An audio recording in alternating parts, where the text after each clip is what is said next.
നിങ്ങളുടെ നാട്ടിലൊക്കെ അല്ലേ പെരുന്നാളിന്റെ അന്ന് നമ്മൾ ശരീരത്തിലൊക്കെ എണ്ണ തേച്ചിട്ടൊരു കുളി, അതൊരു സന്തോഷമാണ് അല്ലേ, ഒരു റാഹത്താണ്. ഞങ്ങളൊക്കെ ഞങ്ങളെ ഉമ്മ അങ്ങനെ കുളിപ്പിച്ചിരുന്നത്.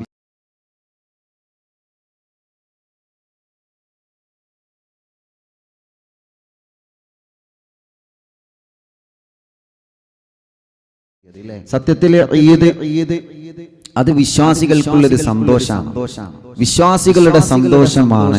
ഈദ് മുബാറക് നമ്മൾ പറയാറുണ്ടല്ലോ. ഈദ് എന്ന് പറഞ്ഞാൽ എന്താ? സന്തോഷമാണ്, നമ്മുടെ സന്തോഷമാണ് പെരുന്നാൾ എന്നുള്ളത് അല്ലേ. അൽഹംദുലില്ലാ, നിങ്ങൾക്കൊക്കെ പെരുന്നാളിന്റെ വിശേഷങ്ങൾ എന്താ അതറിയട്ടെ. റാഹത്താണോ? വീട്ടില് ഭക്ഷണമൊക്കെ ഉണ്ടാക്കിയോ? ഭക്ഷണമൊക്കെ കഴിച്ചോ? എങ്ങനെയാണ് വീട്ടിലെ അവസ്ഥകളൊക്കെ? സാധാരണ നമ്മള് സുബഹിയാകുമ്പോ സുബഹിയുടെ മുന്നേ നമ്മൾ കുളിക്കും അല്ലേ. സുബഹിക്ക് നമ്മൾ കുളിക്കും. ചില ആളുകൾ സുബഹിയുടെ മുന്നേ കുളിക്കും. അപ്പോ അൽഹംദുലില്ലാ നമ്മള് അല്ലേ സന്തോഷത്തില് ശരീരത്തിലൊക്കെ അങ്ങനെയാണല്ലോ, ശരീരത്തിലൊക്കെ ഇങ്ങനെ എണ്ണക്ക് മുഴുവൻ തേച്ച് നല്ല സന്തോഷത്തില് നല്ല റാഹത്തില് അങ്ങനെയാണ് സാധാരണ നമ്മള് എന്ത് ചെയ്യാറുള്ളത്. പെരുന്നാളിന്റെ അന്നൊരു കുളിയറി, ശരീരത്തിലൊക്കെ ആകെന്തയും വെളിച്ചെണ്ണയൊക്കെ തേച്ചിട്ട് നല്ല സന്തോഷത്തില് കുറച്ചു നേരം അതൊക്കെ പിടിച്ച് അങ്ങനെ ചുടുവെള്ളം അല്ലെങ്കിൽ സാധാ വെള്ളം കൊണ്ട് കുളിച്ച് മാഷാ അല്ലാഹ് അന്ന് വല്ലാത്തൊരു സന്തോഷമാണ്. ഏത് കുടിക്കാത്തോലും പെരുന്നാൾ കുളിക്കും. നമ്മൾ പറയില്ലേ അതൊക്കെ പെരുന്നാക്കെങ്കിലും കുളിച്ചൂടെ ചോദിച്ചില്ലേ, പെരുന്നാക്കെങ്കിലും നമ്മൾ ആ കുളി വിളിക്കും അല്ലേ. അതൊക്കെ ഒരു സന്തോഷമാണ് മാഷാ അല്ലാഹ്. അങ്ങനെ കുളിയൊക്കെ കഴിഞ്ഞ് നമ്മൾ സന്തോഷത്തോടെ റാഹത്തോടെ അൽഹംദുലില്ലാ പുതിയ ഡ്രസ്സൊക്കെ ധരിച്ചിട്ട് പള്ളിയിൽ പോകും. സാധാരണ അങ്ങനെയാണ്. അത്രക്ക് പറ്റിയിട്ട് പുതിയ ഡ്രസ്സ് ധരിക്കും, പുതിയ ചെരുപ്പ് ധരിക്കും, പുതിയ തൊപ്പി ധരിക്കും, പുതിയ വാച്ച് ധരിക്കും. എല്ലാം അങ്ങനെയാണ് മാഷാ അല്ലാഹ്. നമ്മുടെ ഉമ്മമാര് അന്ന് നേരത്തെ എഴുന്നേറ്റ് വളരെ സന്തോഷത്തിൽ നമുക്ക് ഭക്ഷണം ഉണ്ടാക്കി തരും. നമ്മൾ പോകുമ്പോഴത്തേനും നമുക്ക് പായസോ അല്ലെങ്കിൽ ഭക്ഷണോ എന്തെല്ലാം ഉണ്ടാക്കി തരും. പാവാണ് അവര്, അള്ളാഹുൽക്കൊക്കെ ദീർഘായുസ് കൊടുക്കട്ടെ. അങ്ങനെ നമ്മൾ സന്തോഷത്തിൽ പള്ളിയിൽ പോയാല് അൽഹംദുലില്ലാ വളരെ അന്ന് നേരത്തെ പള്ളിയിലെത്തും. നേരത്തെ നമസ്കാരം കഴിഞ്ഞ് ഖുതുബൊക്കെ കഴിഞ്ഞ് കാണുന്ന ആളുകളോടൊക്കെ സലാം പറഞ്ഞ് ഈദ് മുബാറക് പറഞ്ഞ് തഖബ്ബലല്ലാഹു മിന്നാ വമിൻകും എന്നൊക്കെ പറഞ്ഞ് അല്ലേ പറഞ്ഞ ശരിയല്ലേ. പെരുന്നാളിന് നിങ്ങളുടെ നാട്ടിലൊക്കെ അല്ലേ പെരുന്നാളിന്റെ അന്ന് നമ്മൾ ശരീരത്തിലൊക്കെ എണ്ണ തേച്ചിട്ടൊരു കുളി, അതൊരു സന്തോഷമാണ് അല്ലേ, ഒരു റാഹത്താണ്. ഞങ്ങളൊക്കെ ഞങ്ങളെ ഉമ്മ അങ്ങനെ കുളിപ്പിച്ചിരുന്നത്. അതെന്താ അറിയില്ല, അതങ്ങനെയാണ്. അങ്ങനെ പള്ളിയിലൊക്കെ പോയി സന്തോഷിച്ച് നമസ്കാരമൊക്കെ കഴിഞ്ഞ് പരസ്പരം കെട്ടിപ്പിടിച്ച് അല്ലാഹ് സലാമൊക്കെ പറഞ്ഞ് ഈദ് മുബാറക്ക് പറഞ്ഞ് അങ്ങനെയാണ് സാധാരണ നമ്മുടെ നാട്ടിലൊക്കെ ഉണ്ടാവല്. ഈദ് മുബാറക്ക് പറഞ്ഞ് അങ്ങോട്ടും ഇങ്ങോട്ടും സന്തോഷം പറഞ്ഞ് എത്ര മിണ്ടാത്ത ആളുകളാണെങ്കിലും അന്നൊന്ന് മിണ്ടും, എത്ര സലാം പറയാത്ത ആളുകളാണെങ്കിലും അന്നൊന്ന് സലാം പറയും. പരസ്പരം ഒന്ന് സലാം പറഞ്ഞ് ഒന്ന് മുസാഫത്ത് ചെയ്ത് സന്തോഷത്തോടെ റാഹത്തോടെ പിരിഞ്ഞു പോരുമ്പോ നമ്മൾ എന്ത് ചെയ്യും? നമ്മിൽ നിന്ന് മരിച്ചുപോയ കുറെ ആളുകളുണ്ട്. ഓലെ പേരിൽ നമ്മൾ ഫാത്തിഹ ഓതും, ഓലെ ഖബർ നമ്മൾ പോയി സിയാറത്ത് ചെയ്യും. ഇന്നിപ്പോ നമുക്കതിനൊന്നും പറ്റിയിട്ടില്ല. നിങ്ങൾ ആലോചിച്ച് നോക്കിയേ, സാധാരണ നമ്മുടെ പെരുന്നാൾ അങ്ങനെയാണ് ഉണ്ടാവാറുള്ളത്. സാധാരണഗതിയിലുള്ള പെരുന്നാളിനെ കുറിച്ചിട്ടാണ് ഉസ്താദ് പറയണത്. അങ്ങനെ നമ്മൾ നമസ്കാരം കഴിഞ്ഞാൽ പള്ളിപ്പറമ്പ് പോയിട്ട് ഉമ്മയോട് അല്ലെങ്കിൽ ബാപ്പയോട് നമ്മിൽ നിന്ന് മരിച്ചു പോയവരുടെ ഖബറിങ്ങ ചെന്നിട്ട് നമ്മൾ സലാം പറഞ്ഞ് ഓൽക്ക് ഫാത്തിഹ ഓതി ഓൽക്ക് വേണ്ടി ദുആ ചെയ്തിട്ടാണ് നമ്മൾ പള്ളിയിൽ നിന്ന് ഉസ്താദിനെ കണ്ട് ഉസ്താദിന്റെ അടുക്കൽ സന്തോഷത്തിന്റെ ഒരു സ്വതക്ക നൽകിയിട്ട് മാഷാ അല്ലാഹ് അങ്ങനെ സന്തോഷത്തോടെയാണ് നമ്മൾ ഒരു പെരുന്നാൾ സമ്മാനം കൊടുക്കും ഉസ്താദിന്. നിങ്ങളുടെ നാട്ടിലൊക്കെ ഉണ്ടെന്ന് അറിയില്ല. അതൊക്കെ വേണം, ഒരു പെരുന്നാൾ സമ്മാനം, അതൊരു സന്തോഷല്ലേ. നിങ്ങൾ ആലോചിച്ച് നോക്കിയാൽ നമ്മളെ ഉസ്താദന്മാര് നമ്മളിപ്പോ നോമ്പിനും പെരുന്നാൾക്കൊക്കെ നമ്മള് നമ്മുടെ വീട്ടിലാണ്. ആ പാവപ്പെട്ട ഉസ്താദന്മാരോ ഓലെപ്പോഴും പള്ളിയിലാണ്, നമുക്ക് വേണ്ടി നേതൃത്വം നൽകാൻ എപ്പോഴും ഒരു പള്ളിയിലാണ്. ഓല് വീട്ടിലേക്ക് പോകുന്നതെന്നാ നമ്മളിപ്പോ നമ്മുടെ മക്കളൊക്കെ വീട്ടിൽ നിന്ന് പെരുന്നാളിന്റെ വസ്ത്രം ധരിക്കുമ്പോ അത് കാണാൻ വരെ നമ്മളുണ്ട്. അങ്ങനെയാണല്ലോ, അത് കാണാൻ നമ്മളുണ്ട്. മക്കള് വന്ന് ചോദിക്കും, ബാപ്പച്ചി ഈ ഡ്രസ്സ് എങ്ങനെയുണ്ട്, ഈ വസ്ത്രം എങ്ങനെയുണ്ട്. ശരിക്ക് ഉസ്താദന്മാരുടെ മക്കളെ അവസ്ഥ നിങ്ങൾ ആലോചിച്ച് നോക്കിയിട്ടുണ്ടോ? ഉസ്താദന്മാര് പള്ളിയിലായിരിക്കും, മക്കൾക്ക് പുതിയ വസ്ത്രങ്ങൾ വാങ്ങിക്കൊടുത്തിട്ടുണ്ടാവും. പക്ഷേ മക്കളാ വസ്ത്രം ധരിക്കുന്ന സമയത്ത് അത് കാണാൻ ഉസ്താദന്മാരെ കൊണ്ട് കഴിയില്ല. കാരണം എന്താ? അവർ പള്ളിയിലാണ്, അവർ നമുക്ക് വേണ്ടി അവരുടെ സേവനം ചെയ്യാണ്. അങ്ങനെ പള്ളിയിൽ നിന്ന് നമസ്കാരമൊക്കെ കഴിഞ്ഞ് സന്തോഷത്തോട് പോകുമ്പോ ഉസ്താദന്മാരെ കയ്യിൽ പെരുന്നാളിന്റെ നല്ല സ്വതക്യം കൊടുത്തിട്ട് മാഷാ അല്ലാഹ് നല്ല റാഹത്തിൽ നമ്മൾ വീട്ടിൽ വീട്ടിൽ തിരിച്ചെത്തിയിട്ടോ സന്തോഷത്തോടെ. ആ വീട്ടിൽ തിരിച്ചെത്തുമ്പോഴേക്ക് നമ്മളെ ഉമ്മ നമുക്ക് നല്ല സൂപ്പർ ഭക്ഷണം ഉണ്ടാക്കി വെച്ചിട്ടുണ്ടാവും. പെരുന്നാൾ ഭക്ഷണം. പെരുന്നാളിന് എല്ലാവരും നല്ല സൂപ്പർ ഭക്ഷണം ഉണ്ടാക്കും. നല്ല ചിക്കൻ ബിരിയാണി, അതല്ലെങ്കിൽ ബീഫ് ബിരിയാണി, ആട് ബിരിയാണി, ചിക്കൻ മന്തി, കുഴിമന്തി, എന്തൊക്കെയാ ഉണ്ടാക്കിയിട്ടുണ്ടെങ്കിൽ. ഇന്നിപ്പോ പള്ളിയിൽ പോക്കൊന്നും കഴിഞ്ഞിട്ടില്ല, മരിച്ചുപോയവരോ സിയാറത്ത് ചെയ്യാനും പറ്റിയില്ല. അപ്പൊ നമ്മൾ എന്ത് ചെയ്യണം? അറബിന്ദിലാവിന്റെ ലക്ഷക്കണക്കിന് കുടുംബങ്ങൾ മരിച്ചു പോലിക്കുന്ന ഒരു സമ്മാനം കൊടുക്കണം. മരണപ്പെട്ടു പോയവരുടെ പേരിൽ ചൊല്ലേണ്ട ഒരു ദിക്റുണ്ട്. അത് ഇൻഷാ അല്ലാഹ് പിന്നെ അത് നമ്മൾ ഇന്ന് ചൊല്ലും ഇൻഷാ അല്ലാഹ്. അത് നമ്മളൊന്ന് ചൊല്ലും. 100 വട്ടം ചൊല്ലേണ്ട ഒരു ദിക്റുണ്ട്. നമുക്ക് ഇന്ന് ചൊല്ലണം. ആ പള്ളിപ്പറമ്പ് കിടക്കണവർക്കൊക്കെ നമ്മളെ മജ്‌ലിസ് കൊണ്ട് ഒരു സമാധാനാവട്ടെ. അത് നമുക്ക് ചൊല്ലാം. അപ്പോ ഭക്ഷണം ഒരുക്കി വെക്കും. ഉമ്മ നമുക്ക് വേണ്ടി ഭക്ഷണം ഒരുക്കി വെക്കും. അങ്ങനെ മാഷാ അല്ലാഹ് നമ്മൾ അന്ന് ഒരുമിച്ചിരുന്ന് വളരെ സന്തോഷത്തോടെ വളരെ റാഹത്തോടെ ഉമ്മ ഉണ്ടാക്കി തന്ന ഭക്ഷണം ചിലപ്പോൾ നെയ്ച്ചോറായിരിക്കും, ചിലപ്പോൾ ബിരിയാണി ആയിക്കാരം, ചിലപ്പോൾ കുഴിമന്തി ആയിരിക്കും. എന്താണെങ്കിലും ഒരുമിച്ചിരുന്നിട്ട് ആ ഭക്ഷണം ഇങ്ങനെ നമ്മൾ ആ നല്ല റാഹത്തിൽ ഇങ്ങനെ കഴിച്ചിന് ഒരു സന്തോഷത്തിന്റെ ദിവസം. അല്ലാഹുവേ, ഇന്ന് 11 നമുക്ക് കഴിഞ്ഞിട്ടില്ല. ഇന്ന് വീട്ടിൽ നിന്ന് തന്നെയാണ് നമസ്കാരം. ഞങ്ങളിപ്പോ ഞാൻ എൻ്റെ ഭാര്യയുടെ ബാപ്പ ഞങ്ങളൊക്കെ വീട്ടിൽ നിന്നാണ് പെരുന്നാൾ നമസ്കരിച്ചത്. ഞങ്ങൾ ഇവിടെ തന്നെയാണ് പെരുന്നാളിന്റെ ഖുത്ബ, പെരുന്നാളിന്റെ നമസ്കാരമൊക്കെ ഇവിടെ തന്നെയാണ് കഴിച്ചത്. നിങ്ങളൊക്കെ വീട്ടിൽ നിന്ന് പെരുന്നാൾ നിസ്കരിച്ചില്ലേ? എല്ലാവരും നിസ്കരിച്ചില്ലേ? പെരുന്നാൾ നിസ്കാരം എല്ലാവരും നിസ്കരിച്ചില്ലേ? അല്ലാഹു അതൊക്കെ കബൂലാക്കട്ടെ. പിന്നെ ഭക്ഷണം എന്താ ഉണ്ടാക്കിയത്? അത് പറയാം ആദ്യം. ഭക്ഷണം എന്താ ഉണ്ടാക്കിയത്? ഭക്ഷണം എന്താ ഉണ്ടാക്കിയത് ചോദിക്കുന്നതിന് മുമ്പ് തന്നെ മറുപടി പറയാൻ തുടങ്ങി. മാഷാ അല്ലാഹ്. ഞാൻ നോക്കട്ടെ നിങ്ങൾ എന്താ ഉണ്ടാക്കിയത് പറയും. ഉസ്താദ് ഉണ്ടാക്കിയത് ഇൻഷാ അല്ലാഹ്. ഉസ്താദ് ഉണ്ടാക്കിയല്ല, ഇവിടുത്തെ നമ്മളെ വീട്ടുകാരുണ്ടാക്കിയത് ഇൻഷാ അല്ലാഹ്. നല്ല സൂപ്പർ ബിരിയാണിയാണ്, ബീഫ് ബിരിയാണിയാണ്, ചിക്കൻ പൊരിച്ചൊക്കെ ഉണ്ടായിരുന്നു. അള്ളാഹു ഒരിക്കൽ നല്ല ബർക്കത്ത് കൊടുക്കട്ടെ, നല്ല റഹ്മത്ത് കൊടുക്കും. നിങ്ങളെ വീട്ടിൽ എന്താ ഉണ്ടാക്കിയത് കൂടി അറിഞ്ഞാൽ വളരെ സന്തോഷമായി. നിങ്ങൾ പറഞ്ഞോളി. ഏതായാലും ഇപ്പൊ വരുമൊന്നുമില്ല, വരാൻ പറ്റുമൊന്നുമില്ല. നിങ്ങൾ പറഞ്ഞോളി.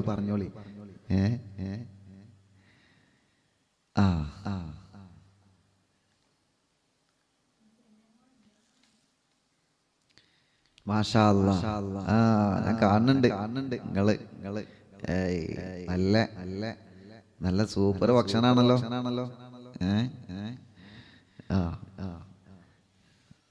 ബീഫ് ബിരിയാണി, ചിക്കൻ ബിരിയാണി, ഇൻഷാ അല്ലാഹ്. മാഷാ അല്ലാഹ്. സദ്യ ഉണ്ടാക്കിയോ? നെയ്ച്ചോറായി. നോക്കി നിങ്ങള് എന്തെല്ലാം പേരുകളെ കമന്റിൽ വരും. നോക്കിയേ. അല്ലല്ലാ, മാഷാ അല്ലാഹ്. ഫുഡിങ് അൽഹംദുലില്ലാഹ്. അല്ലാഹു എല്ലാവർക്കും നല്ല ബർക്കത്ത് ചെയ്യട്ടെ, നല്ല ബർക്കത്ത്. നല്ല നല്ല പുതിയ പുതിയ പേരുകളൊക്കെ വരുന്നുണ്ട് കമന്റില്. മന്തി ഉണ്ടാക്കി, പാൽപായസം ഉണ്ടാക്കി, ചിക്കൻ മന്തി ഉണ്ടാക്കി. ഫേസ്ബുക്കിൽ അതാ കുറെ ആളുകൾ നെയ്ച്ചോറും പോത്ത് വരട്ടിയത്, ബിരിയാണി, സാദാ ചോറ്, മന്തി ഉണ്ടാക്കിയിട്ടില്ല എന്ന് പറയുന്ന ചില ആളുകൾ. ആട് ബിരിയാണി അതെന്താ ഉണ്ടാക്കാൻ? അന്ന് സന്തോഷത്തിന്റെ ദിവസമല്ലേ നമ്മളൊരു കുറച്ച് ഭക്ഷണമൊക്കെ ഉണ്ടാക്കണ്ടേ? നമ്മുടെ പൂമ്പാറ്റകൾക്ക് ഭക്ഷണമൊക്കെ കൊടുക്കണ്ടേ? അൽഹംദുലില്ലാഹ്. ചിക്കൻ ബിരിയാണി, കുറെ ബിരിയാണിയാണ്. അധികം ആൾക്കാരും ബിരിയാണിയാണ്. നെയ്ച്ചോറും ചിക്കനും, മാഷാ അല്ലാഹ്. സേമിയയും പായസം. അല്ലാഹ്, അൽഹംദുലില്ലാഹ്. അല്ലാഹു നമ്മൾ കഴിച്ച എനിക്ക് പൂമ്പാറ്റല്ല ഉസ്താദ് ഉണ്ടാവാൻ ദ്വാരക്കണം. അല്ലാഹു മക്കളില്ലാത്തവർക്കൊക്കെ മക്കളെ കൊടുക്കട്ടെ. എപ്പോഴും ദ്വാരക്കണം, എപ്പോഴും ഇൻഷാ അല്ലാഹ്. മട്ടൻ ബിരിയാണി ഒരുപാട് ആൾക്കാർ ഉണ്ടാക്കിയത് ബിരിയാണിയാണ് അല്ലേ? കുറെ ആളുകൾ ഉണ്ടാക്കിയത്. നമ്മള് സാധാരണ നമ്മൾ പെരുന്നാളിന് വീട്ടിലേക്ക് പോയാലേ എന്ത് ചെയ്യും? നമ്മൾ വീട്ടിൽ നിന്ന് കുറച്ച് കഴിച്ചിട്ടേ പോകുള്ളൂ. കാരണം ചെല്ലിനോടത്തുനിന്ന് മുഴുവുണ്ടാവും. ഒരു ഗ്ലാസ് പായസം എന്തായാലും കുടിക്കേണ്ടി വരും. കുടിച്ചാതെ പോകുന്ന അവർക്ക് വിഷമമായി കാരണം. അപ്പൊ നമ്മൾ അവിടെ ചോദിക്കും ഉണ്ടാക്കി കഴിക്കും അല്ലേ? അല്ല ആളോ ഞങ്ങളെ വീട്ടിൽ ഉണ്ടാക്കി നമ്മൾ ചോദിക്കൂലേ അവിടെ എന്താ ഉണ്ടാക്കി കഴിക്കും. ഇപ്പൊ ഫോൺ വിളിച്ചാണെങ്കിൽ തന്നെ നമ്മൾ ചോദിക്കും എന്താ ഉണ്ടാക്കി കഴിക്കും. ആ ചോദ്യം ഞാൻ ഇവിടെ ചോദിച്ചതാണ്. നമുക്ക് പോകാൻ പറ്റൂലല്ലോ, അതുകൊണ്ട് ചോദിച്ചതാണ്. ജന്നമോൾ എവിടെ? ജന്നമോൾ ഇൻഷാ അല്ലാഹ് ഇന്നത്തെ മജ്‌ലിസിൽ പറ്റുന്നുണ്ടെങ്കിൽ ആ രാത്രി കാണിച്ചു തരാം ഇൻഷാ അല്ലാഹ്. ഉറങ്ങിയിട്ടൊന്നും ഇല്ലെങ്കിൽ നോക്കട്ടെ. അപ്പോ പലർക്കില്ല ചിക്കൻ ബിരിയാണി, അടപ്പായസം, മാഷാ അല്ലാഹ് ഒരുപാട് പേരുകൾ കേൾക്കുന്നുണ്ടോ. തേങ്ങാച്ചോറ്, അല്ലാ തേങ്ങാച്ചോറൊക്കെ നല്ല രസാ. ഏതായാലും അൽഹംദുലില്ലാഹ് അല്ലാഹു റാഹത്തിലാക്കട്ടെ.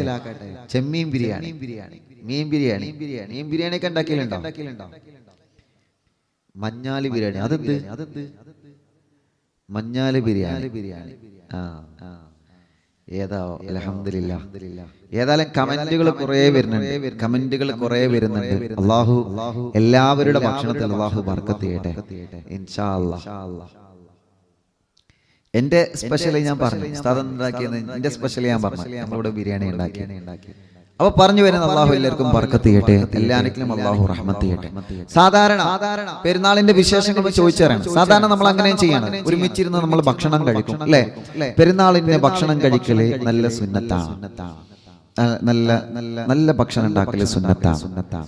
അതേ പ്രകാരം നമ്മൾ നല്ല വസ്ത്രം ധരിക്കും, നല്ല പുതിയ വസ്ത്രമാണ് പെരുന്നാളിന് ധരിക്കാൻ. ഈ പ്രാവശ്യം പിന്നെ നമുക്ക് പുതിയ വസ്ത്രം വാങ്ങാനൊന്നും കഴിഞ്ഞിട്ടില്ല. ചില ആളുകളൊക്കെ വാങ്ങിയിട്ടുണ്ട്, ചിലർക്കൊന്നും കഴിഞ്ഞിട്ടില്ല. ഉള്ളതിൽ നിന്ന് നല്ല വസ്ത്രം ധരിക്കാം. ചില ആളുകൾ എല്ലാവരും ഒരേ വസ്ത്രമല്ലേ ധരിക്കാം? എല്ലാവരും ഒരേ വസ്ത്രമാണ് ധരിക്കാം? അല്ല. ഇപ്പൊ ചില ആളുകൾ ആണുങ്ങൾ തന്നെ ചിലപ്പോ ബുർക്ക ധരിക്കുന്നവരുണ്ടാവും, കൂർത്ത ധരിക്കണോലുണ്ടാവും, ടീഷർട്ടും പാന്റ് അത് ധരിക്കണോലുണ്ടാവും. ഹബീബ് സല്ലല്ലാഹു അലൈഹി വസല്ലം തങ്ങൾ കാന റസൂലുള്ളാഹി സ്വല്ലല്ലാഹു അലൈഹി വസല്ലം ഇദ ഇസ്തജദ്ദ സൗബൻ സമ്മാഹു ബിസ്മിഹി ഖമീസൻ ഔ അമാമ സുമ്മ യഖൂൽ അൽഹംദുലില്ലാഹ്. മുത്തനബി സല്ലല്ലാഹു അലൈഹി വസല്ലം തങ്ങൾ ഒരു വസ്ത്രം ധരിച്ച ആ വസ്ത്രത്തിന് ഒരു പേര് വെക്കുമായിരുന്നു. അല്ലാഹുവിന്റെ റസൂൽ സല്ലല്ലാഹു അലൈഹി വസല്ലം തങ്ങൾ പുതിയ വസ്ത്രം ധരിച്ചിട്ട് ചിലപ്പോ ഖമീസ എന്നോ ചിലപ്പോ വേറെ എന്തെങ്കിലും പേരുകൾ മുത്തനബി അതിനെ പറയുമായിരുന്നു. എന്നിട്ട് അൽഹംദുലില്ലാഹ് സന്തോഷം പറയുമായിരുന്നു. അൽഹംദുലില്ലാഹ് ഇപ്പോ നമുക്ക് ഇവിടെ ഉള്ളൊരു വിഷമം എന്താ പ്രിയപ്പെട്ടവരെ, നമുക്ക് കഴിഞ്ഞ പെരുന്നാളിനെ പോലെ നമുക്ക് പുറത്തിറങ്ങാൻ പറ്റിയില്ല, പുറത്ത് പോകാൻ പറ്റിയില്ല. ഇവിടെ ഒരു മുസ്ലിമിനെ സംബന്ധിച്ചിടത്തോളം, ഒരു മുസൽമാനായ ഒരു വിശ്വാസിയെ സംബന്ധിച്ചിടത്തോളം പ്രിയപ്പെട്ടവരെ, നമ്മള് ഇപ്പോൾ ഏറ്റവും കൂടുതൽ ശ്രദ്ധ വേണ്ടത് നമ്മള് ഈ വലിയ നമുക്ക് ബന്ധപ്പെട്ടിരിക്കുന്ന വലിയ വൈറസിൽ നിന്ന്, ഈ മാരകമായ വിപത്തിൽ നിന്ന് സലാമത്ത് നേടാനുള്ള വഴികളാണ്. അൽ മുസ്ലിം എന്ന് പറഞ്ഞാൽ അനുസരണയുള്ളവൻ എന്നാണ്. അവൻ അനുസരിക്കുന്നവനാവണം, അള്ളാഹുവിന്റെ ദീനീ വിലക്കുകൾ അനുസരിക്കുന്നവനാവണം. അതോടുകൂടെ പ്രിയപ്പെട്ടവരെ, അതോടുകൂടെ രാജ്യത്തിന്റെ, നമ്മുടെ ഭരണകൂടത്തിന്റെ നിയമങ്ങൾ നമ്മൾ അനുസരിക്കുന്നവരായി മാറും. നിങ്ങൾ ആലോചിച്ച് നോക്കിയേ, കഴിഞ്ഞ ഒരു വർഷക്കാലം മുതൽ നമ്മൾ അനുഭവിക്കാൻ തുടങ്ങിയ ഈ മഹാവിപത്തിൽ നിന്ന് രക്ഷ നേടാൻ വേണ്ടിയാണ്, അതിൽ നിന്ന് രക്ഷ നേടാൻ വേണ്ടിയാണ് നമ്മളോട് ഈ പ്രാവശ്യം വീട്ടിന്റെ ഉള്ളിൽ അടങ്ങി നിൽക്കാൻ പറഞ്ഞത്. അതൊരു മുസ്ലിമിന്റെ ബാധ്യതയാണ്, അതൊരു മുസൽമാന്റെ ബാധ്യതയാണ്. അള്ളാഹു അടുത്ത ബലിപെരുന്നാൾ വരുമ്പോഴേക്കെങ്കിലും, പരിശുദ്ധമായ ബലിപെരുന്നാൾ വരുമ്പോഴേക്കെങ്കിലും ഇൻഷാ അല്ലാഹ് നമുക്ക് നല്ല റാഹത്തോടെ പള്ളിയിൽ പോവാനും നമസ്കരിക്കാനൊക്കെയുള്ള ഒരു തൗഫീഖ് അല്ലാഹു നമുക്ക് തരട്ടെ.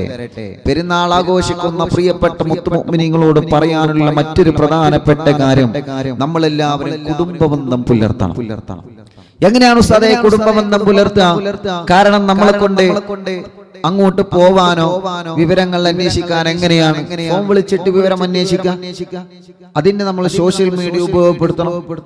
സാമൂഹിക മുസ്ലിമീങ്ങൾ ഇപ്പൊ നമ്മൾ സാമൂഹിക അകലം നമ്മൾ പാലിക്കണം, പക്ഷെ മാനസിക അകലം അതൊരിക്കലും നമ്മൾ പാലിക്കരുത്. അത് നമ്മൾ അടുപ്പിക്കുകയാണ് വേണ്ടത്.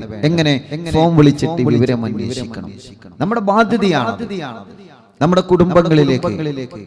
സാധാരണ ഭാര്യമാർക്ക് ഭർത്താക്കന്മാർ അവരുടെ വീട്ടിലേക്ക് ചിലപ്പോൾ പോകാൻ പറ്റിക്കോണമെന്നില്ല, കാരണം ഇങ്ങനത്തെ അവസ്ഥയാണല്ലോ. അപ്പൊ നമ്മൾ എന്ത് ചെയ്യണം? മുഅ്മിനീങ്ങളെ ഫോൺ വിളിച്ചിട്ട് നമ്മൾ വിവരം അന്വേഷിക്കണം. ഒരു ഈദ് മുബാറക്, ഒരു സന്തോഷം പറയണം, അവർക്ക് വേണ്ടിയിട്ടൊന്ന് ദുആ ചെയ്യണം. അവരോട് ചോദിക്കണം, നിങ്ങൾ ഇന്ന് നല്ല ഭക്ഷണം ഉണ്ടാക്കിയോ? എന്താണ് വീട്ടിലെ വിവരങ്ങൾ? എന്താണ് വിദ്വേഷങ്ങൾ? എല്ലാം പ്രത്യേകിച്ച് അതിലുപരി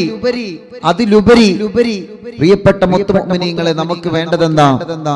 പരസ്പരം അങ്ങോട്ടും ഇങ്ങോട്ടുള്ള ദുആ. അൽഹംദുലില്ലാ, ജനസാഗരങ്ങൾ ഒരുമിച്ചുകൂടി ഈ പരിശുദ്ധമായ മജ്ലിസിൽ ഇരുന്നുകൊണ്ട് നമ്മൾ പരസ്പരം അറിയാത്ത നമ്മൾ പരസ്പരം അങ്ങോട്ടും ഇങ്ങോട്ടും ദുആ ചെയ്യുകയാണ്. ഹബീബ് സല്ലല്ലാഹു അലൈഹി വസല്ലം തങ്ങൾ പഠിപ്പിക്കുന്നുണ്ട്, ദഅവത്തുൽ മർഇൽ മുസ്ലിമി ലി അഖീഹി ബിളഹിരിൽ ഗൈബി മുസ്തജാബ.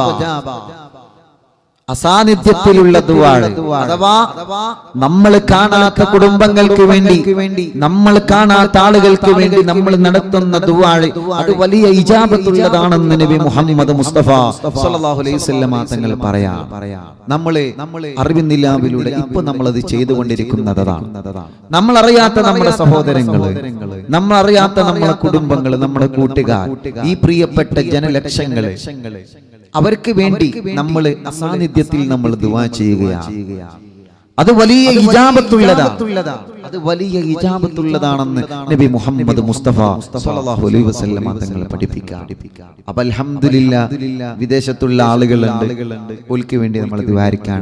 നാട്ടിലുള്ള പരസ്പരമുള്ള ആളുകൾ, ഓൽക്ക് വേണ്ടി നമ്മൾ ദുആരിക്കാൻ. ഇന്നത്തെ മജ്ലിസ് അതിനു വേണ്ടി നമ്മൾ ഉപയോഗപ്പെടുത്തുക. അല്ലാഹു കബൂൽ ചെയ്യുമാറാവട്ടെ. എന്താണ് പ്രവാസികളായ സഹോദരങ്ങളുടെ വിശേഷങ്ങളൊക്കെ? റാഹത്തന്നല്ലേ? പ്രവാസികൾ ഉണ്ടാവുമല്ലോ ഇതില് ഉണ്ടാവും, പ്രവാസികൾ ഉണ്ടാവും. പ്രവാസികളില്ലേ? അൽഹംദുലില്ലാഹ് ഉണ്ട്. മാഷാ അല്ലാഹ്. അല്ലാഹുൽക്കൊക്കെ ബർക്കത്ത് ചെയ്യട്ടെ. നിങ്ങളെ വിദേശത്തുള്ള ഇക്ക അല്ലെങ്കിൽ വിദേശത്തുള്ള മക്കള് ഓലൊക്കെ വിളിച്ചിരുന്നോ? ഓൽക്കൊക്കെ സന്തോഷല്ലേ? ഓലോടൊക്കെ വിവരങ്ങൾ അന്വേഷിക്കണം കേട്ടോ. ഓലോടൊക്കെ നമ്മൾ വിവരങ്ങൾ അന്വേഷിക്കണം.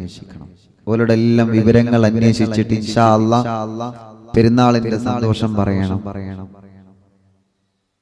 പെരുന്നാളിന്റെ സന്തോഷം അവരോട് അന്വേഷിക്കണം. മാഷാ അല്ലാഹ്. അങ്ങനെയാണ് വേണ്ടത്. അൽഹംദുലില്ലാഹ് വിളിച്ചിരുന്നു ഉസ്താദേ. മാഷാ അല്ലാഹ്, മാഷാ അല്ലാഹ്. അല്ലാഹു അവർക്കും നമുക്കും അല്ലാഹു സലാമത്ത് തരട്ടെ. ഇനി അറിവുന്നില്ലാവിന്റെ കുടുംബങ്ങളോട് ഓർമ്മപ്പെടുത്തുന്നത് പെരുന്നാളിന്റെ വിശേഷങ്ങള്. നമ്മൾ നമ്മുടേതായ വിശേഷങ്ങൾ പറഞ്ഞു. ഇപ്പൊ നമ്മുടെ വീട്ടിലുണ്ടാക്കിയ ഭക്ഷണം പറഞ്ഞു, ഭക്ഷണം കഴിച്ചത് പറഞ്ഞു, സന്തോഷാണ് ഉസ്താദേ, റാഹത്താണെന്നൊക്കെ പറഞ്ഞു. ഇനി നമ്മള് ഇൻഷാ അല്ലാഹ് മരണപ്പെട്ടു പോയവരുടെ പേരിൽ നമ്മൾ അവർക്കൊരു സമ്മാനം കൊടുക്കാൻ, മരിച്ചുപോയവർക്ക് വേണ്ടി ഇൻഷാ അല്ലാഹ് ഒരു സമ്മാനം അറിവുന്നില്ലാവിന്റെ കുടുംബങ്ങളെ വക. നമ്മളിൽ നിന്ന് മരിച്ചുപോയ നമ്മുടെ ഉമ്മ, നമ്മുടെ വലിയുമ്മ, വലിയുപ്പ, നമ്മുടെ കൂട്ടുകുടുംബങ്ങള്, ഭാര്യ ഭർത്താവ്, ഭാര്യ കുടുംബങ്ങള്, ഭർത്താവിന്റെ കുടുംബങ്ങള്, അങ്ങനെ തുടങ്ങിയിട്ട് നമ്മുടെ നാട്ടിലും നമ്മുടെ പരിസര മഹല്ലുകളിലും മരിച്ചു കിടക്കുന്ന ധാരാളം ആളുകളുണ്ട്. ഞാൻ നേരത്തെ പറഞ്ഞല്ലോ, സാധാരണ നമ്മള് പെരുന്നാൾ നമസ്കാരം കഴിഞ്ഞാല് പള്ളിയിൽ പോയിട്ട് ഓലെ സിയാറത്ത് ചെയ്തിട്ടാ വരാറുള്ളത്. ഇന്നിപ്പോ നമുക്കതിനെ പറ്റിക്കണോ? ഇല്ലല്ലോ. അപ്പൊ അതുകൊണ്ട് അറിവിന്ദിലാവിലൂടെ ലക്ഷക്കണക്കിന് വിശ്വാസികൾ ഇപ്പോൾ ദിക്ർ ചൊല്ലാൻ പോവുകയാണ്. സുബ്ഹാനല്ലാഹി വബിഹംദിഹി. ഇൻഷാ അല്ലാഹ് ആ ദിക്റാണ് നമ്മൾ ഇപ്പോൾ ചൊല്ലുന്നത്. പ്രിയപ്പെട്ട എല്ലാ മുഅ്മിനീങ്ങളും ഒരു 100 തവണ നമ്മുടെ വക, നമ്മുടെ കുടുംബത്തിന്റെ വക, ഖബറിൽ കിടക്കുന്ന വിശ്വാസികൾക്ക് ഒരു സമ്മാനം ഇൻഷാ അല്ലാഹ് നമുക്ക് കൊടുക്കാം. ചൊല്ലില്ലേ? നമുക്ക് എല്ലാരും റെഡിയല്ലേ? എല്ലാരും ചൊല്ലി ഒരു 100 പ്രാവശ്യം. ഇന്ന് ഇൻഷാ അല്ലാഹ് ഇശാഹ് നമസ്കാരം കഴിഞ്ഞ് 8 മണിക്ക് നമ്മുടെ സുന്ദരമായ മജ്ലിസ് ആരംഭിക്കും. മറക്കണ്ട, ആരും മറക്കണ്ട. പെരുന്നാൾ നിലാവ് ഇന്ന് രാത്രി 8 മണിക്ക് നല്ല ബുർദ നിങ്ങൾക്ക് കേൾക്കാം. അതോടുകൂടെ ഇൻഷാ അല്ലാഹ് നല്ല മദ്ഹുകളൊക്കെ കേൾക്കാൻ കഴിയും. നല്ല മദ്ഹുകൾ ഇൻഷാ അല്ലാഹ്, പെരുന്നാൾ ഗാനങ്ങളൊക്കെ ഇൻഷാ അല്ലാഹ് നമുക്ക് കേൾക്കാം. ഇന്ന് രാത്രി 8 മണിക്ക് ആരും മറക്കരുത്. നമ്മുടെ പ്രിയപ്പെട്ട അറിവിന്ദിലാവിന്റെ പ്രിയപ്പെട്ട പൂമ്പാറ്റ മക്കളെ കൊണ്ടൊക്കെ നിങ്ങൾ ഇന്നൊരു മദ്ഹ് ചൊല്ലിപ്പിക്കാം. ഒരു പെരുന്നാൾ ഗാനം, ഒരു മദ്ഹ് എല്ലാരെ കൊണ്ടൊരു ചൊല്ലിപ്പിക്കാം ഇൻഷാ അല്ലാഹ്. എന്നിട്ട് നിങ്ങൾ അവർക്കൊക്കെ ഒരു സമ്മാനം കൊടുക്കാം, ഒരു ചെറിയ സമ്മാനം കൊടുക്കാം. അതെന്തോ ഒരു ചെറിയ സമ്മാനം ഇൻഷാ അല്ലാഹ് കൊടുക്കാം. എല്ലാവരും ഈ വിഷയം ശ്രദ്ധിക്കണം. അത് പറഞ്ഞ വിഷയം ശ്രദ്ധിക്കണം. നമ്മുടെ വീട്ടിൽ നമ്മുടെ മക്കളെ കൊണ്ട് ഇൻഷാ അല്ലാഹ് നിങ്ങൾ എന്ത് ചെയ്യാം? ഒരു മദ്ഹ് പാടിപ്പിക്കാം. ഇന്ന് പെരുന്നാളല്ലേ, പെരുന്നാളിന്റെ ദിവസമല്ലേ, ഒരു ചെറിയ മദ്ഹെങ്കിലും നമ്മൾ പാടിപ്പിക്കാം. മോനെ അറിവിന്ദിലാവിന്റെ പൂമ്പാറ്റകൾ ഇൻഷാ അല്ലാഹ് ഒരു മദ്ഹ് പാടുക. അത് മുത്തുനബി സല്ലല്ലാഹു അലൈഹി വസല്ലം തങ്ങളെ കുറിച്ചിട്ടുള്ള മദ്ഹാണെങ്കിലും ശരി, അതല്ല ഒരു പെരുന്നാൾ ഗാനാണെങ്കിലും ശരി, ഇനി മദ്രസയിൽ പഠിച്ച ഗാനം ഓർമ്മ ഉണ്ടെങ്കിൽ അതാണെങ്കിലും ശരി, ഇന്ന് നിങ്ങൾ ഓലെ കൊണ്ടൊന്ന് പാടിപ്പിക്കണം. ഓക്കെ, ഓലെ കൊണ്ട് പാടിപ്പിക്കണം. ആ പുതിയ വസ്ത്രമൊക്കെ ധരിച്ച് തൊപ്പിയൊക്കെ ഒന്ന് ധരിച്ച് നല്ല റാഹത്തില് ചെറിയ പൂമ്പാറ്റകളെ കൊണ്ട് ഇൻഷാ അല്ലാഹ് മൊക്കനെയൊക്കെ ഒന്ന് ധരിപ്പിച്ചിട്ട് അൽഹംദുലില്ലാഹ് ഒരു പാട്ട് പാടിപ്പിക്കാം എല്ലാവരും കൊണ്ട്. പെരുന്നാൾ ഗാനം ഇൻഷാ അല്ലാഹ് പാടട്ടെ, അല്ലെങ്കിൽ മുത്തുനബിയുടെ മദ്ഹ് പാടട്ടെ. എന്നിട്ട് പാടിയിട്ട് എന്ത് വേണം, പാടിപ്പിക്കും വേണം, നിങ്ങൾ ഒരു സമ്മാനം കൊടുക്കും വേണം. എന്താ നിങ്ങളുടെ അഭിപ്രായം? നിങ്ങൾ ചെയ്യോ ഇല്ലേ? നിങ്ങൾ ചെയ്യോ ഇല്ല? അത് പറയും. ഒരു സമ്മാനം കൊടുക്കും വേണം. എന്താ സമ്മാനം? എന്ത് സമ്മാനം കൊടുക്കാം? ഒരു ചെറിയ ഒരു ക്യാഷ് പാർട്ട് കൊടുക്കാം ഓൽക്ക്. അപ്പൊ ഓൽക്ക് ഓർമ്മ ഉണ്ടാവും, പെരുന്നാൾ വരുമ്പോ ഇങ്ങനെയൊക്കെയാണ് ചെയ്യേണ്ടത്. നമ്മുടെ മക്കൾ അങ്ങനെ വളർന്നു വരും. പെരുന്നാൾ വരുമ്പോ ഇങ്ങനെയൊക്കെയാണ് ആഘോഷിക്കേണ്ടത്, ഈ രൂപത്തിലൊക്കെയാണ് പെരുന്നാളിനെ വരവേൽക്കേണ്ടത് എന്ന് നമ്മുടെ കുഞ്ഞു മക്കളുടെ മനസ്സിൽ ഇടം പിടിക്കും. നിങ്ങൾ അഭിപ്രായം പറയും, നിങ്ങൾ ചെയ്യോ ഇല്ലേ? എത്ര മക്കളുണ്ട് വീട്ടില്? മക്കളില്ലാത്തവർക്കൊക്കെ അല്ലാഹ് മക്കളെ കൊടുക്കട്ടെ. ചില വീട്ടിൽ 5 മക്കളുണ്ടാവും, ജ്യേഷ്ഠന്റെ അനിയന്റെ ഒക്കെ മക്കള്, 4 മക്കളുണ്ടാവും, 3 മക്കളുണ്ടാവും. എല്ലാവരും ഇപ്പൊ തന്നെ പറഞ്ഞോളി, പൂമ്പാറ്റകളെ ഇന്ന് രാത്രി ഒരു ഒരു പെരുന്നാൾ ഗാനം പാടിയിരിക്കണം. പാടാനേ പറ്റൂല. മടി കാണിക്കണോലൊക്കെ ഇൻഷാ അല്ലാഹ് പിടിച്ചു കൊണ്ടിരുന്ന മുലക്കെ പാടിപ്പിക്കണം. മറക്കരുത് കേട്ടോ, മറക്കരുത്. നിങ്ങൾ ഏറ്റെടുക്കി, നിങ്ങൾ റെഡിയാണെങ്കിൽ നിങ്ങൾ റെഡിയാണ് അറിയാം. ഓക്കെ. ഞങ്ങളെ കമന്റ് ഒക്കെ കാണുന്നുണ്ട്, ഞാൻ കമന്റ് കാണുന്നുണ്ട്. ഞാൻ ഫോൺ ഇങ്ങനെ കമന്റ് നോക്കാൻ വേണ്ടി ഇങ്ങനെ വെച്ചേക്കാണ്. ഫോൺ ഇങ്ങനെ കമന്റ് നോക്കാൻ വേണ്ടി മുന്നിൽ ഇങ്ങനെ വെച്ചേക്കാണ്. ഫേസ്ബുക്ക് കമന്റ് കാണാൻ വേണ്ടി അതും വെച്ചിട്ടുണ്ട്, യൂട്യൂബ് കമന്റ് കാണാൻ വേണ്ടി അതും വെച്ചിട്ടുണ്ട്. അപ്പൊ രണ്ട് കൂട്ടരും കമന്റ് അടിക്കണം ഞാൻ ഇവിടെ കാണുന്നുണ്ട്. അപ്പോ പ്രിയപ്പെട്ടവര് ഇൻഷാ അല്ലാഹ്. ഓക്കെ. അപ്പൊ മക്കളെ കൊണ്ട് നമ്മൾ എന്ത് ചെയ്യാം, ഒരു പാട്ട് പാടിപ്പിക്കാം. മക്കളെ കൊണ്ട് ഒരു പാട്ട് നമ്മൾ പാടിപ്പിക്കാം. പെരുന്നാളിന്റെ ഒന്നുമില്ലല്ലോ, അതൊരു സന്തോഷല്ലേ. ഒരു മദ്ഹ് ഗാനം ഇൻഷാ അല്ലാഹ്. അപ്പോ പ്രിയപ്പെട്ടവരെല്ലാവരും ഇത് പാടിപ്പിക്കാം. എന്നിട്ട് ഒരു സമ്മാനം ഒൽക്ക് കൊടുക്കണം. വെറുതെ പാടിപ്പിച്ചാ പോരാ, അതിപ്പോ ഏത് പാട്ടാണെങ്കിലും ശരി ഇൻഷാ അല്ലാഹ്. അപ്പൊ വീട്ടിൽ എത്ര മക്കളുണ്ടോ ഓലൊക്കെ ഒന്ന് വീട്ടിൽ പാട്ടാടട്ടെ. എത്ര മക്കൾ വീട്ടിലുണ്ടോ ഓലൊക്കെ മുത്തുനബിയുടെ മദ്ഹ് പാടട്ടെ. പെരുന്നാളിലെ പാടട്ടെ. ഓൽക്ക് ചെറിയൊരു ഹദിയ കൊടുക്കുക, ഓൽക്ക് ചെറിയൊരു സമ്മാനം കൊടുക്കുക. മാഷാ അല്ലാഹ്, ഇത് പെരുന്നാളിന്റെ സമ്മാനമാണ്. ഇത് അറിവിന്ദിലാവിന്റെ പൂമ്പാറ്റകള് പെരുന്നാളിനെ പാടിയതിന്റെ പേരിൽ പെരുന്നാളിന്റെ സമ്മാനാണെന്നല്ലേ ഓൽക്ക് മനസ്സിലാവും ചെയ്യും. ഓലങ്ങനെ വളരട്ടെ. നമ്മുടെ മക്കൾ നമ്മുടേതായി നല്ല മക്കളായി വളരട്ടെ. ഒരിക്കൽ കൂടി നിങ്ങൾ ഓർമ്മപ്പെടുത്തുകയാണ്, നിങ്ങളൊക്കെ ഇൻഷാ അല്ലാഹ് അത് ചെയ്യണം എന്ന് പ്രത്യേകം ഓർമ്മപ്പെടുത്തുകയാണ്. അല്ലാഹു റാഹത്തിലാക്കട്ടെ. ഉസ്താദിന്റെ കൂടെ മർക്കസിൽ ഒരുമിച്ചുണ്ടായിരുന്ന അനസ് സഖാഫി കഴിഞ്ഞ ദിവസം മരണപ്പെട്ടു. അല്ലാഹു ഖബർ സ്വർഗ്ഗാക്കി കൊടുക്കട്ടെ, വിശാലമാക്കി കൊടുക്കട്ടെ ഇൻഷാ അല്ലാഹ്. അപ്പൊ നമ്മള് എന്റെ കൂട്ടുകാരനാണ് ഇൻഷാ അല്ലാഹ്. എപ്പോഴും ദ്വാരക്കനുണ്ട്. അപ്പൊ മരിച്ചുപോയവർക്ക് വേണ്ടി നമുക്കിപ്പോ ഒരു സമ്മാനം കൊടുക്കാം. ഒരു 100 വട്ടം ഈ ദിക്ർ ചൊല്ലിയിട്ട് ഒരു ഫാത്തി ഓതിയിട്ട് നമുക്കിപ്പോ പിരിയാം. ഇന്ന് രാത്രി 8 മണിക്ക് ഇൻഷാ അല്ലാഹ് ബുർദയുണ്ട്, മറക്കണ്ട ഇൻഷാ അല്ലാഹ്. ഇശൽ വിരുന്ന്, നമ്മുടെ പെരുന്നാൾ ഗാനൊക്കെ ഇൻഷാ അല്ലാഹ് ഇന്ന് രാത്രി കേൾക്കാം കേട്ടോ. ഇന്ന് നമ്മളെ മക്കളെ കൊണ്ട് ചൊല്ലിപ്പിക്കുവാണ് കേട്ടോ. ഒരു മദ്ഹെങ്കിലും, ഒരൊറ്റ മദ്ഹെങ്കിലും നിങ്ങൾ ചൊല്ലിപ്പിക്കണം. മുത്തുനബിയുടെ ഒരൊറ്റ മദ്ഹെങ്കിലും നിങ്ങൾ ചൊല്ലിപ്പിക്കണം. മോമിനീങ്ങളെ ചൊല്ലിപ്പിക്കണം. എന്നിട്ട് ഓൽക്കൊരു സമ്മാനം കൊടുക്കും വേണം. അല്ലാഹു അനുഗ്രഹിക്കട്ടെ, അല്ലാഹു ബർക്കത്ത് ചെയ്യട്ടെ.